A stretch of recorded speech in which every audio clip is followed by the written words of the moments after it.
harus dibikin legalitas untuk pola yang baru, dan itu menjadi teriakan-teriakan yang sangat kencang. Seneng banget nih hari ini karena kita bisa ngobrol banget salah satu pelaku usaha yang mungkin tidak pernah tampak oleh kamera nih ya, luar biasa sekali dan pastinya punya cerita dan juga kisah yang sangat luar biasa banget nih. Nah, kita kedatangan Bapak Heri, yaitu owner dari PT Tapak Kreasi Susindo ya Pak ya. Halo Bapak, selamat siang. Selamat siang. Luar biasa. Selamat siang juga buat pemirsa semua. Baik, boleh diperkenalkan diri dulu Pak ke teman-teman semuanya. Saya Hari Hoiruman, owner pendiri dari PT Tapak Kreasi Susindo, disingkat menjadi Takresindo biasanya dikenalnya.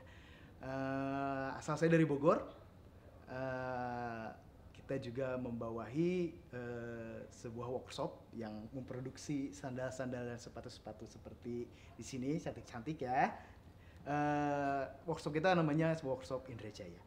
Oke, luar biasa. Jadi Pak Heri ini merupakan owner dari produsen lokal juga ya Pak ya, yang fokus lokal. Bikin sandal dan juga alas kaki yang berkualitas, nyaman dipakai, dan juga pastinya punya sentuhan Indonesia banget nih ya gitu.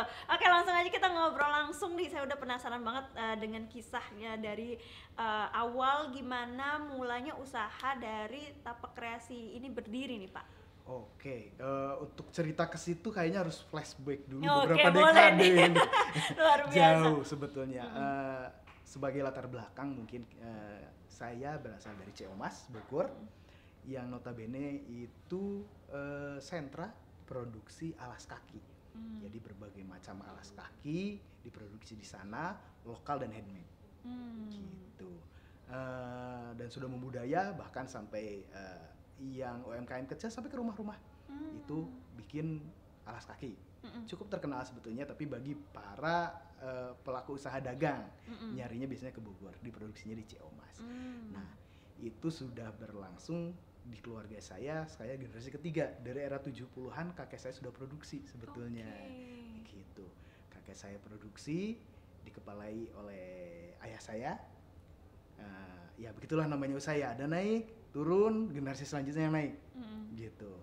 Ayah saya masuk juga produksi di sana di Ciomas, membangun workshop yang saya pegang juga sekarang, workshop Indrajaya. Di zaman beliau ketika itu cukup pesat perkembangannya, bahkan memproduksi beberapa brand-brand ternama nasional. Dan mungkin sekarang sudah mulai sepuh, sudah mulai ada sedikit penurunan. Generasi selanjutnya barulah saya masuk, begitu. Adapun dibikinnya Tapak Kreasi Susindo ini sebetulnya kelanjutan dari yang dulu-dulu pernah ada. Memang PT kita termasuk legalitasnya baru, cuman sudah mempunyai tradisi dan budaya yang cukup lama dari era tahun 70-an itu, gitu. Dan sekarang kita bergerak di bidang tentunya produksi alas kaki.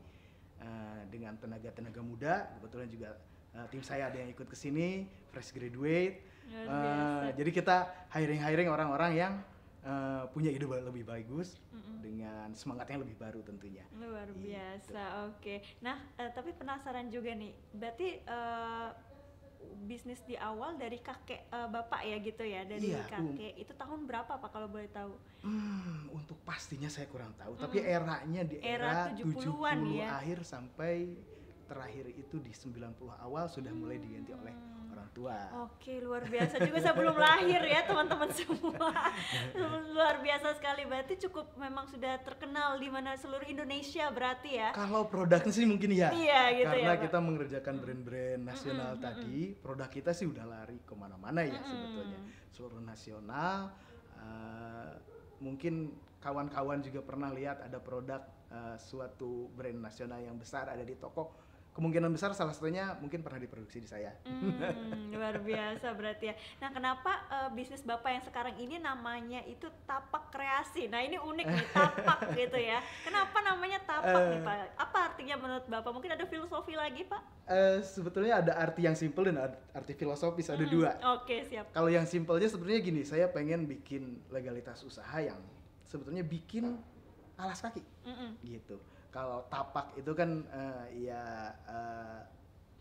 sebagian tapi mewakili seluruhnya untuk kaki gitu. Tapak, kaki, kreasi bikin, jadi tukang bikin sepatu sendal alas kaki aja gitu sebetulnya. Itu yang satu. Iya, betul. Yang filosofis ya, kita pengen kreasi kita mempunyai tapak, mempunyai imbas, mempunyai bekas di hati yang baik di hati para konsumen.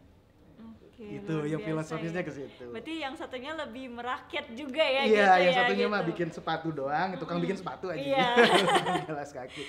Yang keduanya itu, dan ya Shushindo-nya itu ya melambangkan Indonesianya aja sih. Wah, luar biasa banget. Nah, waktu Bapak memulai bisnis yang ini nih Pak, yang tapak ini, apakah karyawan-karyawan yang sebelumnya itu ikut join juga bersama Bapak, atau Bapak memilih tim yang baru nih, dan kenapa anak-anak muda nih targetnya nih? Sebetulnya tim yang lama juga ada yang kita ada ikutkan juga di dalam produksi, utamanya di dalam produksi. Dan anak-anak tim-tim yang baru ini yang sebetulnya menjadi ide yang lebih kuatnya ya untuk membangun ini gitu. Karena mungkin di perusahaan orang tua sebelumnya ide-ide itu tidak terlalu terwadahi, karena mungkin ya begitulah orang yang sudah sistem-sistem lama lah gitu. Nah, kita ingin mengajukan sistem baru gitu, yang idenya lebih fresh tentunya, dan inovasinya lebih luar biasa gitu. Makanya kita hire anak-anak muda sekarang di dalamnya. Jadi timnya sebagian ada yang lama, sebagian ada yang baru. Jadi ada yang sudah dicampur. Oh iya, dicampur ya berarti ya sekarang ya gitu. Nah, pernah ada keraguan nggak sih dari Bapak sendiri gitu? Mungkin sebelum Bapak terjun ke bisnis ini gitu, bapaknya Bapak Heri sendiri yang apakah langsung menunjuk gitu Bapak untuk melanjutkan bisnis ini, atau Bapak sendiri yang mau mulai, Pak saya mau bisnis sendiri gitu, melanjutkan gitu ceritanya? Sebetulnya kalau penunjukan itu memang ditunjuk untuk melanjutkan beliau pasca corona. Pasca corona beliau terhantam cukup kuat. Ketika itu saya masih kerja di luar, tapi ya pas corona ya semua nggak punya kerjaan akhirnya. Betul. Akhirnya ketika pulang minta bantuan untuk nerusin, tapi tidak secara spesifik kamu harus pegang ini gitu. Kamu harus lanjutkan legalitas yang ada atau seperti apa, enggak. Tapi akhirnya di tengah perjalanannya untuk lebih bisa upgrade lagi, akhirnya saya memutuskan untuk membuat legalitas baru yang mengakomodir ide-ide yang lebih terkini gitu. Adapun keraguan tentunya pasti ada ya, pas pertama kali kita mau usaha itu pasti aduh gimana nih ininya, gimana itunya gitu. Walaupun dulu megang usaha orang tua sudah jalan, sudah terkuasai, tapi untuk maju sendiri itu memang benar-benar butuh perhitungan yang luar biasa dan tentunya keberanian. Itu betul. Yang pasti.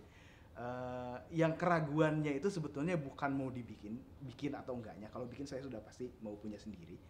Tetapi keraguannya kapan dan sistemnya akan seperti apa. Karena ini masih bersangkutan dengan apa yang dibangun oleh orang tua.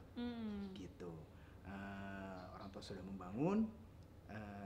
Kebetulan di era sekarang perilaku pasar mulai berubah.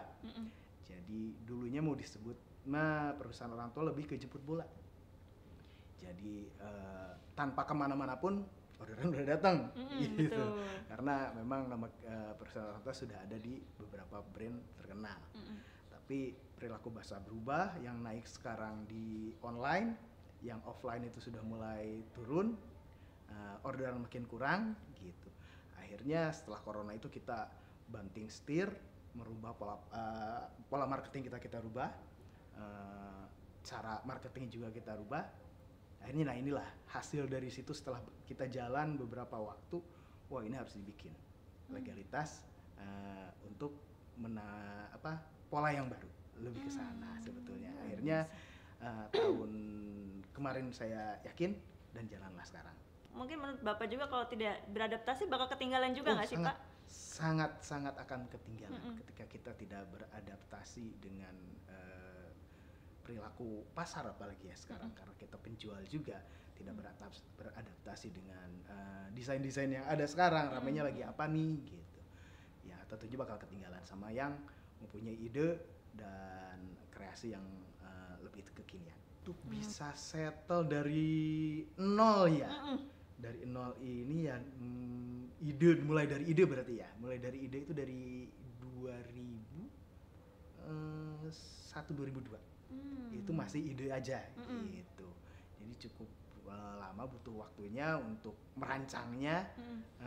Akhirnya di 2025 ini terwujud apa yang direncanakan dari sebelumnya. Oke, jadi cukup lama juga ya. Cukup gitu. lama sebetulnya karena yaitu beradu dengan takutnya saya dikira ingin memisahkan diri secara total dari apa yang setelah orang tua bangun. Gitu. Takut ada anggapan itu, akhirnya anggapan itu dikikisnya kita pelan-pelan.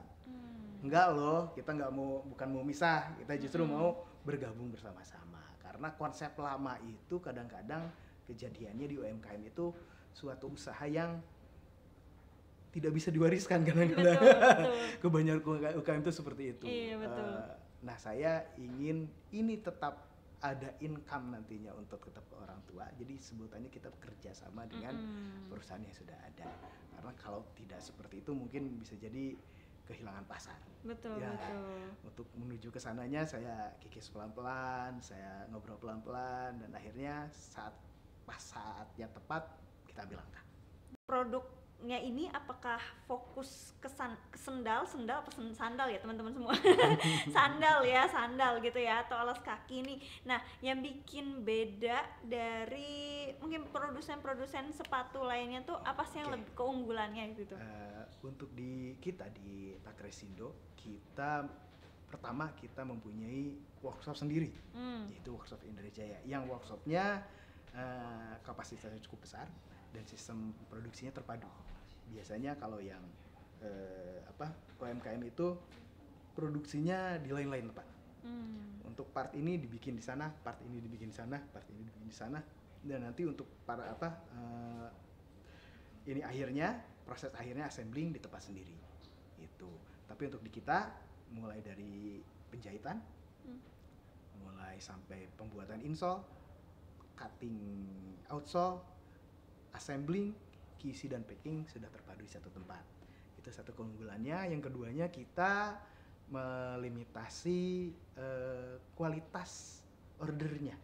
Jadi kan untuk satu segmen alas kaki mungkin banyak kualitas ya. Mulai dari yang bahasanya kalau Bogor bilangnya misah.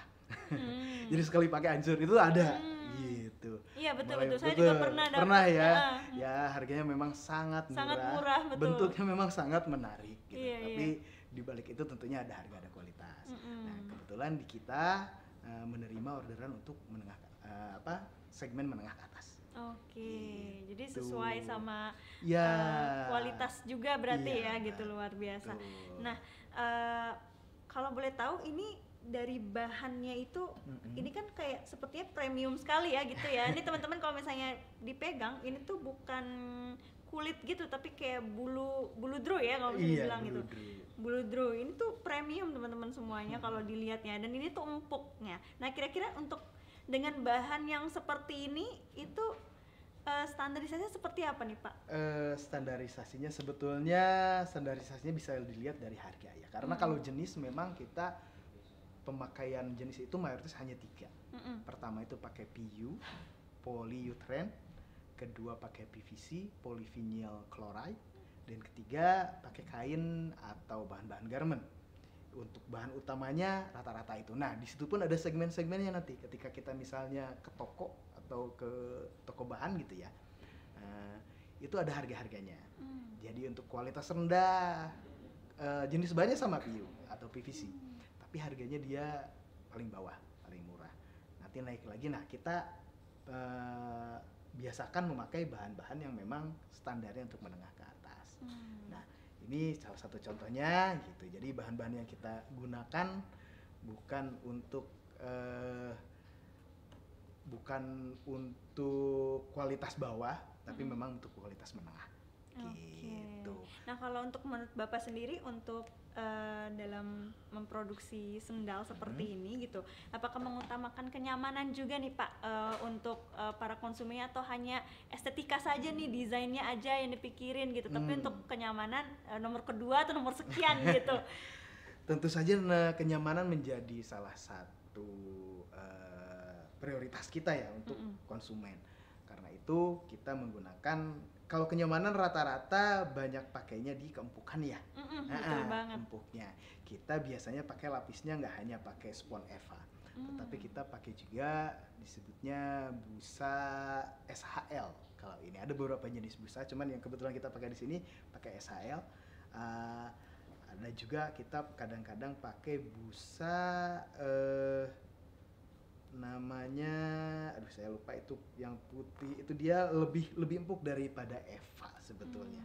Jadi kenyamanannya insya Allah terjamin gitu, tapi dengan tetap menjaga estetika yang ada tentunya. Betul ya gitu. Oh jadi tetap kenyamanan nomor satu ya ternyata ya di oleh apa namanya PT-nya tadi, mohon maaf Pak, lupa Pak. Takresindo, betul ya, di PT Takresindo ini mengutamakan kenyamanan juga ya, nggak hanya estetika saja teman-teman semuanya. Nah mungkin pertanyaan ini lebih ke merujuk ke dampak sosial sih Pak. Jadi kayak gini, kan banyak tuh Pak apa namanya sendal-sendal impor gitu ya. Saya tanyakan, kan banjir sekali di Indonesia gitu Pak. Nah bagaimana Bapak bisa bersaing gitu dari segi kualitas dan juga strategi gitu dengan brand-brand impor yang sekarang ini harganya lebih murah, kualitasnya juga bagus gitu ya, kalau bisa dibilang gitu, empuk juga gitu, hampir sama dengan produsen lokal kita di sini nih. Gimana strategi Bapak gitu dalam menghadapi seperti itu? Sebetulnya itu menjadi kendala tersendiri tentunya ya buat kita yang ada di Ciomas. Saya juga aktif di asosiasi para pengrajin, dan itu menjadi teriakan-teriakan yang sangat kencang bagi kita gitu. Tapi di balik itu strategi yang kita lakukan tentunya satu, kita menjaga kualitas produksi, dan juga kita menjaga komunikasi dengan para klien secara baik. Karena kalaupun kita sebutkan, memang kadang-kadang kualitas kita di kerapihan, terutama di kerapihan itu karena kita masih manual ya, kita handmade, betul-betul handmade. Sementara Cina itu produk luar itu biasanya udah menggunakan machinery, itu kalahnya di situ. Tapi kadang-kadang kita lebih unggul di kekuatan gitu, karena handmade itu bener-bener dicoba langsung, ditarik langsung sama pengrajinnya gitu. Kadang-kadang kita untuk kualitas menengah menang di kekuatan, dan untuk unggulnya kita di produksi lokal itu, kita mau produksi sedikit pun bisa gitu. Misalnya produksi di bawah 100 pasang lokalan masih bisa, kalau luar nggak bisa. Dan untuk kadang-kadang kenapa kita masih banyak yang order, untuk ngejar waktu produksi, karena kalau impor butuh waktu cukup lama ya. Nah sementara kalau lokal dia bisa dikejar. Yang ordernya datang ke workshop marah-marah, kita bisa jadi lebih cepat. Oke, jadi bisa di-custom ya gitu ya, luar biasa. Nah berarti untuk Takresindo ini benar-benar handmade atau ada campuran mesin juga nih Pak, sedikit gitu? Tentunya kalau mesin tetap ada, terutama di ya. bagian penjahitan seperti upper ini. Ini uppernya tetap dijahit dengan menggunakan mesin tentunya. Untuk yang handmade-nya di bagian mana? Bagian handmade-nya itu di bagian assembly. Dan pembuatan pembuatan insole misalnya, pembuatan jadi kalau perlu dijelaskan sedikit mungkin. Boleh, ya. Silakan Pak. Jadi alas kaki itu setidaknya terbagi menjadi 3 bagian gitu. Bagian yang atas ini, mau sendal ataupun sepatu, itu disebutnya bagian upper. Nah, pokoknya bagian atas ini. Dan sebetulnya banyak lagi nih part-partnya. Sebenarnya secara umum disebutnya upper. Adapun yang keinjek sama kita bagian ini disebutnya bagian insole. Dan yang luarnya ini yang nempel ke tanah disebutnya bagian outsole. Nah ini kalau bagian upper ini dijahitnya kita masih menggunakan mesin tentunya. Insole itu dibuat masih manual, jadi campuran mesinnya paling mesin pengeleman sama pengepresan.